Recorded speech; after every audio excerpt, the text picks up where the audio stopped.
BJP দেখাচ্ছিস?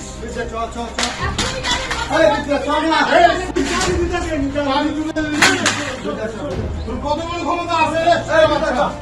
ক্ষমতা আসছিস? ক্ষমতা আসছিস? ভোট পরবর্তী হিংসার মামলা প্রত্যাহার করতে নাবালিকা কন্যাকে যৌন নির্যাতনের অভিযোগ উঠল তৃণমূল নেতার বিরুদ্ধে। ঘটনায় সোমবার রাতে হিলি থানার একটি এলাকা থেকে হিলি ব্লক তৃণমূলের সহ সভাপতিকে গ্রেপ্তার করল পুলিশ। ধৃতের বিরুদ্ধে পক্সো আইনে মামলা রুজু করে আদালতে পেশ করে হেফাজতের আবেদন করে হিলি থানার পুলিশ। ওই ঘটনার প্রকাশ্যে আসতে শোরগোল পড়ে গিয়েছে রাজনৈতিক মহলে। মিথ্যে মামলায় কর্মীদের বিজেপি ফাঁসাচ্ছে বলে অভিযোগ তৃণমূলের। 2021 সালে 2রা মে রাজ্যের বিধানসভা নির্বাচনের ফলাফল ঘোষণার দিন তৃণমূল তৃতীয়বার ক্ষমতায় ফিরতে দুপুরে হিলি থানার একটি এলাকায় বিজেপির বুথ সভাপতির বাড়িতে চড়াও হয়ে শিল নোড়া দিয়ে বেধড়ক মারধর করে গুরুতর জখম করার অভিযোগ ওঠে হিলি ব্লক তৃণমূলের সহ সভাপতি বিদ্যুৎ বিশ্বাসের বিরুদ্ধে। পরবর্তীতে মামলা হাইকোর্টের নির্দেশে ভোট পরবর্তী হিংসা মামলায় নথিভুক্ত হয়। নির্যাতিতা পরিবারের অভিযোগ, ওই ভোট পরবর্তী হিংসার মামলা প্রত্যাহার করানোর জন্য চলতি মাসের 2 তারিখ রাতে বিজেপি কর্মীর বাড়িতে চড়াও হয়ে চাপ দিতে থাকে বিদ্যুৎ বিশ্বাস সহ 3 জন। ঘটনায় বিজেপি কর্মীর নাবালিকা কন্যাকে যৌন নির্যাতন করে হুমকি দেয় তৃণমূলের বিদ্যুৎ বিশ্বাস। রাজ্যে তৃণমূল সরকারের পতন হতেই নাবালিকা কন্যাকে নির্যাতনের ঘটনায় হিলি থানার দ্বারস্থ হয় বিজেপির কর্মী। ঘটনায় অভিযুক্তদের বিরুদ্ধে লিখিত অভিযোগ দায়ের করা হয়। ঘটনার তদন্তে গতকাল রাতে একটি এলাকায় তল্লাশি চালিয়ে বিদ্যুৎ বিশ্বাসকে গ্রেপ্তার করে পুলিশ। ধৃতের বিরুদ্ধে 329, 126, 74, 76, 64, 62, 351, 3 BNS এবং 8/4/18 পক্সো আইনের মামলা রুজু হয়েছে। মঙ্গলবার দুপুরে ধৃতকে বালুরঘাট আদালতে পেশ করে 7 দিন হেফাজতের আবেদন করেছে পুলিশ।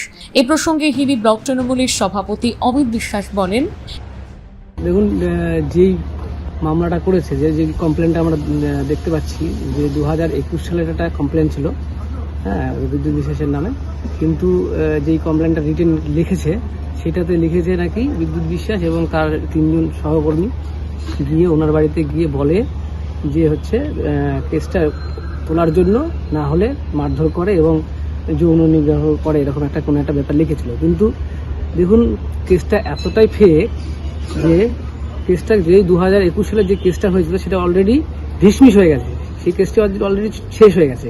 তারপরে যেভাবে কমপ্লেনটা লিখেছে এটা টোটালটা ফেক এবং তৃণমূল কংগ্রেসের সহসভাপতি এবং তৃণমূল কংগ্রেসের কালিমা লিপ্ত করার জন্য একটা পরিকল্পিত, এটা একটা ছক, তাছাড়া আর কিছুই নেই। আপনারা কি দাবি করছেন? আমরা দাবি করছি যে সত্যটা উদ্ঘাটন হোক, সত্যটা উদ্ঘাটন হোক এবং যাতে আমাদের বেরিয়ে আসুক এবং আইনানুগভাবে যাতে মানহানির আমরা পরবর্তীতে দেখবো যে এরকম যদি সেরকম না হয়, কিন্তু এটা ফেক হয়, তাহলে আমরা মানহানির দিকে যাব। এই প্রসঙ্গে বিজেপির জেলা সভাপতি স্বরূপ চৌধুরী বলেন, এই জেলাতে তৃণমূলের আগে বিজেপির লোক মারা গেছে, ভোটের নির্বাচনে জেতার পরও, বিজেপি জেতার পরও আমরা কতটা সহনশীল হলে এই যে জেতার পরও কোথাও কোনো অভিযোগ আর কোথাও ঘটনা ঘটেনি।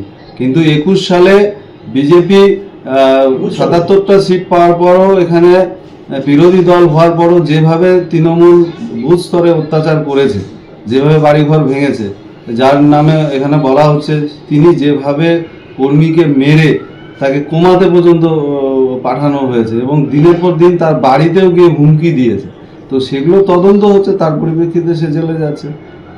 এরকম যারা করেছে তারাও প্রত্যেকেই এইভাবে করে জেলে যাবে। হিলি থেকে বিশেষ প্রতিবেদন, নিউজ টুডে।